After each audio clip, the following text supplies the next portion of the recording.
The sacrifices it takes to be a maker, they're outweighed by the satisfaction of building something.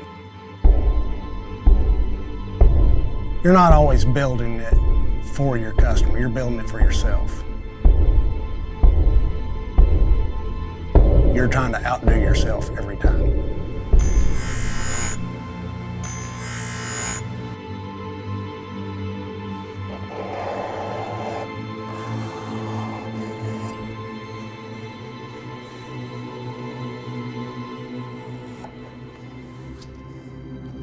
I'm Nantz, and I'm a custom leather worker from Graham, Texas.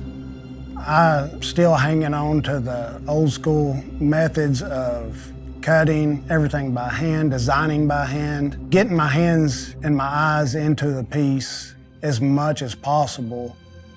This is truly handmade. This comes from not only my hands, but my heart in a way.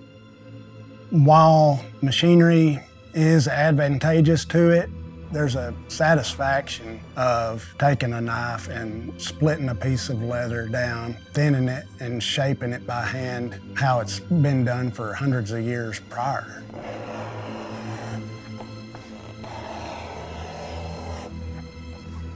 In a way, it brings back the humanity to craftsmanship.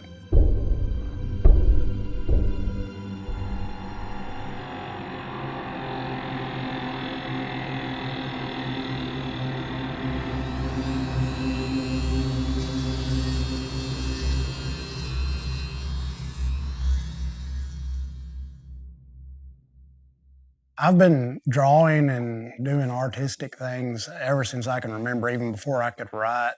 But being where I'm from, I never saw how that would fit into the life I wanted.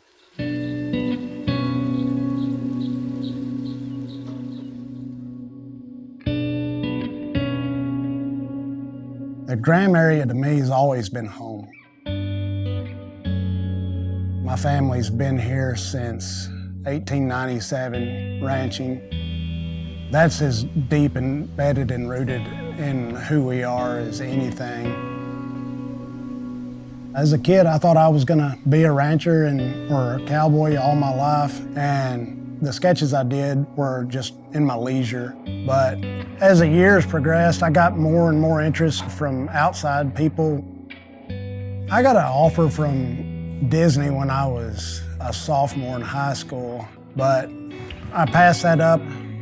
I was almost burnt out on art and drawing, especially for a living. I didn't want it to turn into a job rather than a passion.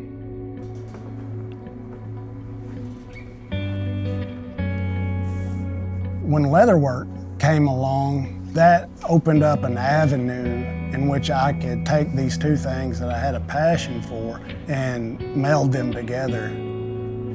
It seems like it was meant to be, to find a profession that I can blend those two and create a product that people are going to take pride in. I think that's the beauty of all of it.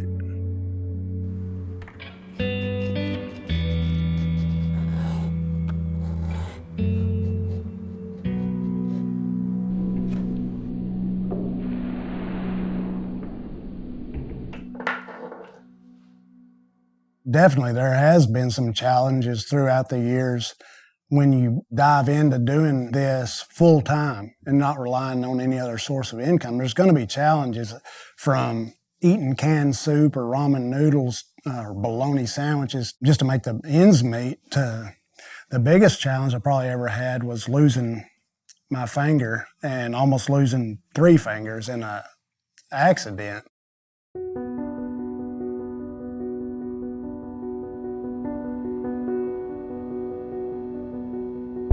I was finishing a door for my kids' playhouse and wasn't paying attention and got my hand stuck in a router and it got all 3 fingers and basically degloved the middle one, and they tried to save it. They knew it wasn't going to be of any use, and I just finally told them to cut it off.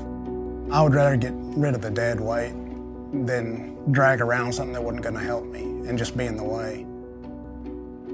The day after the accident, forced myself to start working left-handed, from writing the alphabet in print to cursive to drawing sketches.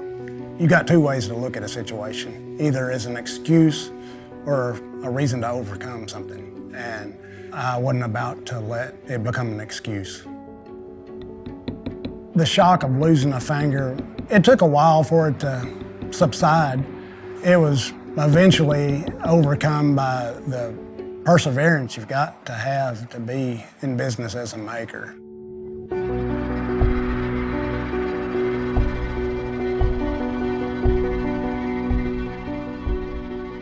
You can't let something like skimping on groceries here and there, much less losing a finger, slow you down. Especially once you've got and sacrificed that many things, there's no way in hell I was gonna let losing a finger slow me down.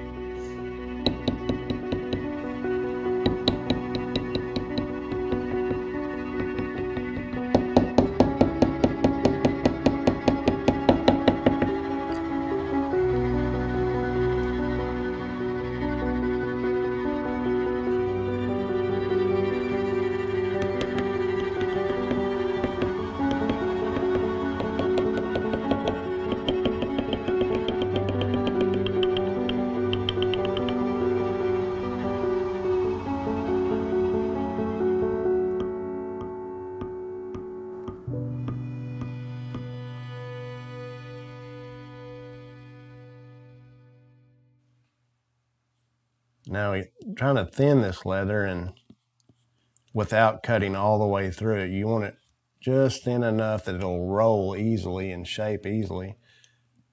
Pretty much every stage of leather work, there's a potential for disaster and ruining the piece. It's my idea of living on the edge.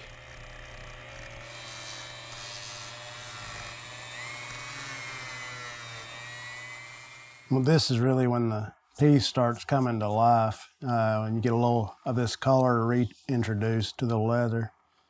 But like every other step, this offers the potential risk of messing the piece up. So you've got to control the amount. If I were to daub it on there really thick, I could potentially ruin the piece.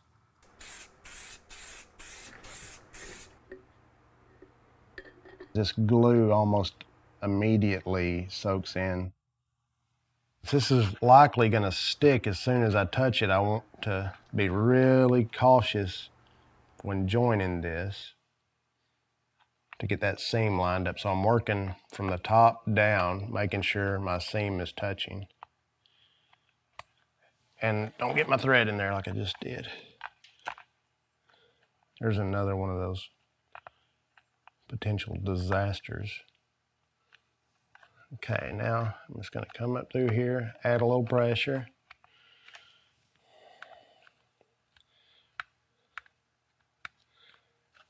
Make sure my glue's holding here. So I think we're good. Yay. Small little victories in life.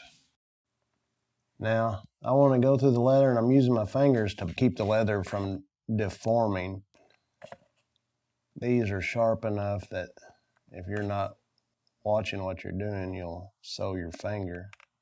And I've done several times. After all, skin is just leather, untanned. From that accident with my hand, my fingers get numb sometimes and I can see what I need to grab, but I just can't feel it. This is what I do because I love it. And I love pushing myself a little bit farther each time, trying to get to that imaginary goal of perfection. I'll never get there, and I'm satisfied knowing that I'll never get there. But it's the journey of trying to get there that's what keeps me going.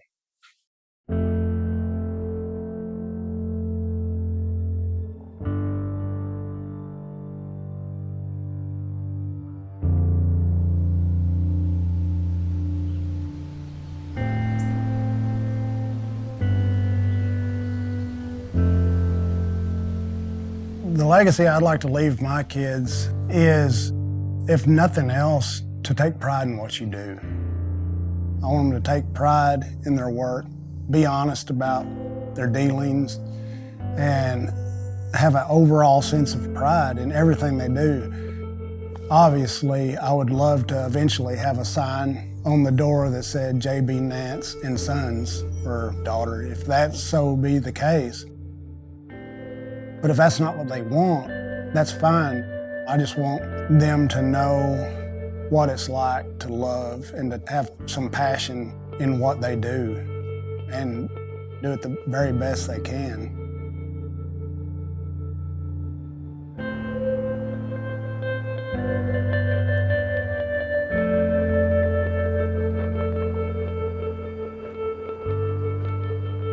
What makes it all worth it to me is producing something that somebody's gonna cherish. I mean, one of the best things I can tell you as a maker is when you get a message from somebody saying they absolutely love it and that they're gonna pass it down to their son or their daughter, that it's gonna be passed down as an heirloom and somebody's gonna take as much pride in owning it as you did in building it. Yeah, there's times I want to pull my hair out, but I would love nothing more than to pull my hair out doing something I love.